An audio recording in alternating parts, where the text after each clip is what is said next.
আসসালামু আলাইকুম রহমতুল্লাহি ওবারাকাতু। ভাই, তাহলে আজহারি কি এই এক কথা বলায় তার জন্য কাল হয়ে দাঁড়ালো?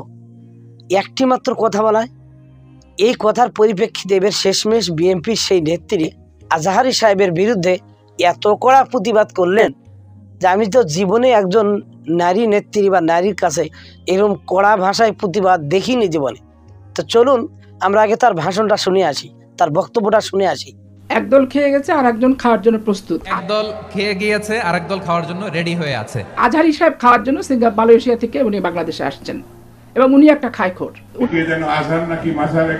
উনি যে দেশান্তর হয়েছে এই জামাত ইসলাম করার কারণে শুধু না, ওনার স্বভাবের কারণে এবং এই অশালীন অসভ্য বক্তৃতার কারণে উনি দেশান্তর হয়েছে। উনি নিজেকে একজন ধর্মের বিভিন্ন ব্যাখ্যাকারী হিসেবে যদি দাবি করে থাকে, মানুষ যদি সেভাবে চিন্তা করে যে ভালো ওয়াজ করতে পারে, ধর্মের ব্যাখ্যা ভালো দিতে পারে, তাহলে আজকে রাজনৈতিক পরিচয়টা তার কিন্তু প্রকাশ পাচ্ছে। তাহলে এতদিন উনি মুখোশ পড়েছিলেন, সুযোগ পেয়েছেন, প্রকাশিত হচ্ছেন। আবার যখন দেখবে সুযোগ নাই, উনি আবার অন্ধকারে ইঁদুরের মতো গর্তে লেজ তুলে চলে যাবে। আর সারা বছর জামাত ইসলাম খাচ্ছে। এদের ক্ষমতাও দরকার হয় না, এদের এমপি হওয়া লাগে না, এদের মন্ত্রী হওয়া লাগে না। ওই ধর্মের বার্তা নিয়ে নিয়ে প্রত্যেকটা মা বোনের কাছে যায়, অসহায় নিরীহ ধর্মভীরু মহিলাদের কাছে যে ওই চাঁদার আদায় করে নিচ্ছে। উন্না বিছায় বিছায় মুরগির ডিম থেকে শুরু করে গরু ছাগল হাঁস মুরগি গরুর দুধ থেকে শুরু করে পয়সা থেকে শুরু করে সমস্ত কিছু করছে। তারা তো সারা বছর খেয়ে থাকে। এদের অপকর্ম করতে গেলে, মানুষ খুন করতে গেলে এদের রাষ্ট্রীয় ক্ষমতার দরকার হয় না। এরা তো মানুষের বাড়ি বাড়িতে যে খাচ্ছে, মুষ্টি চাল খায় এরা। এই যে ওয়াজের নাম করে মুরগি থেকে লাউ থেকে সবকিছু নেয়, ওগুলো বিক্রি করে খায় এরা। এরা ইয়ানতের পয়সা প্রত্যেকটা মানুষের কাছে বাধ্যতামূলক নেয় এবং এদের সংগঠন যে একদিন করবে, যতদিন বেঁচে থাকবে এদেরকে পয়সা দিতে বাধ্য। তো সারা বছর প্রত্যেকটা তৃণমূল পর্যন্ত খেয়ে বেড়াচ্ছে এরা। এক খায়খোর আর একজনের খাওয়ার ইতিহাস বলে লাভ নাই। আর বিএনপিকে টেনে কথা বলার আগে নিজের শুদ্ধতা পরিমাপ করতে হবে। বিএনপি সম্পর্কে কতটুকু সমালোচনা এই সমস্ত ধর্ম ব্যবসায়ীরা করতে পারে তার একটা সীমারেখা নির্ধারণ করা দরকার। সীমারেখা নির্ধারণ করতে না পারলে আলটিমেটলি এরা এমন গহ্বরে ডুববে, ওই 300 সিটে প্রার্থী দেওয়ার ইতিহাস আছে না, 3টা সিট জুটছে, এরকমই জুটবে। তো আমরা তার বক্তব্য শুনলাম, এবার আমরা আজহারি সাহেবের এই কথার পরিপ্রেক্ষিতে বক্তব্যটা শুনে আসি। নিবন্ধিত 48টি সবগুলো দলের এখন শপথ নেওয়া উচিত যে আমরা কোনোদিন আর চাঁদাবাজি করব না, টেন্ডারবাজি করব না, দখলবাজি করব না। আমরা সবসময় দেশের পক্ষে থাকব, সবসময় দেশের পক্ষে থাকব। তো এই কথাগুলো ছিল ভেরি জেনারেল। যে কথাগুলো আমরা জেনারেলি বলি, এগুলো জেনারেলি আপনারা নিবেন। আমার রাজনীতিবিদ বন্ধুদের কাছে এটাই আমার কামনা। আর এই জাতীয় বার্তা যখন আমরা দেই, তখন যদি আপনি বলেন যে পারলে রাজনীতিতে আসেন, পারলে দল করে দেখান, এটা হইল? আমি কি এরকম কোনো কথা বলেছি? না। বিএনপির যিনি বর্তমানে ভারপ্রাপ্ত চেয়ারম্যান তারেক রহমান, তিনি কি বলেছেন? তিনি বলেছেন যে জনগণ যদি আপনার পিছনে না থাকে, আপনি কাকে নিয়ে সামনে মাঠে আসবেন? জনগণ আপনার শক্তি তো সব শক্তি। তো জনগণ যদি সব শক্তি হয়, আপনার সমাবেশে যদি সব শক্তি জনগণ হয়, তাহলে এখন দেখুন আজহারি সাহেব যেই মাঠে যায়, বর্তমানে বাংলাদেশের যেখানেই যাক লক্ষ লক্ষ লোক, নিম্নে 20 লক্ষ 25-30 লক্ষ। তো এতগুলো লোক কোন দলের কোন লিডারের পিছনে আছে দেখান। যদি তাই হয়, জনশক্তি যদি সব শক্তির উৎস হয় আর জনগণের সমর্থনে যদি সে সবার উপরে যায়, তাহলে এই মুহূর্তে বিনা দ্বিধায় বিনা সন্দেহে নিঃসন্দেহে বলা যায় যে বাংলাদেশের প্রাইম মিনিস্টার হবেন আজহারি। কারণ তিনের মধ্যে সমাবেশের লোক অন্য কারো হচ্ছে না, বা আপনারা তো করতে পারতেছেন না। এমন এমন কিছু কিছু নেতা নেত্রী রয়েছে যাদের সমাবেশে 100 জন লোকও হবে না যদি তাদেরকে খাওয়া না দেওয়া হয়, তাদেরকে যাতায়াতের ভাড়া না দেওয়া হয়, ওইখানে বসার জায়গা না দেওয়া হয়, তাহলে 100 লোকও হবে না।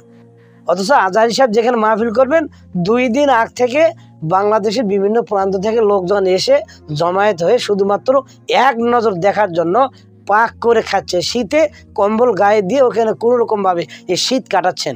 এরকম কে আছেন?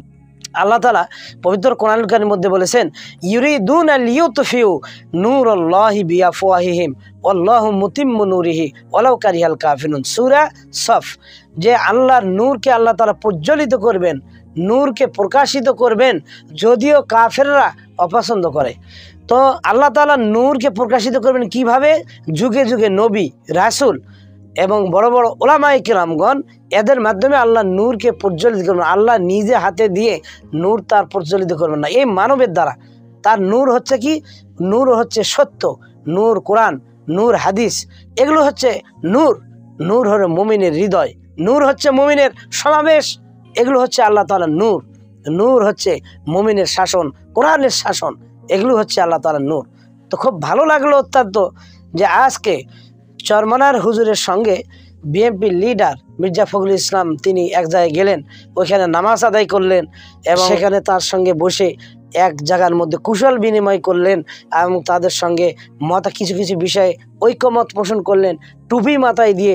এত ভালো লাগলো সত্যিকার দৃশ্যটা। আমার ব্যক্তিগতভাবে বলতেছি, নেতা হলে, লিডার হলে এইরকম লিডার হওয়ার প্রয়োজন, যেই লিডার নামাজ আদায় করবে, যেই লিডার নামাজের সময় মাথায় থাকবে টুপি, যেই লিডার মানুষের সুখ দুঃখ সব কথা বুঝবে, যেই লিডারের মধ্যে থাকবে না টেন্ডারবাজি, যেই লিডারের মধ্যে থাকবে জনগণের ভালোবাসা। তো লিডার নেতা তো এইরকমই হওয়ার দরকার। সত্যিকার আমাকে অন্তত ভালো লেগেছে যে চরমনার হুজুরের কাছে মির্জা ফখরুল ইসলাম সহ এই সমস্ত লিডারগুলো যে তিনার নামাজ আদায় করেছেন। তো আমি সবচাইতে বেশি খুশি হয়েছি তিনার নামাজটা পড়া দেখে, যে আল্লাহ পাক যেন আগামীতে যদি তারা ক্ষমতায় আসে, আমি বলবো না যে আসছে, যেহেতু ভোটই হয়নি, আগামীতে যদি তারা ক্ষমতা আসে তাহলে এইরকম নামাজ যেন আমাদের সমাজে কায়েম হয়ে যায়।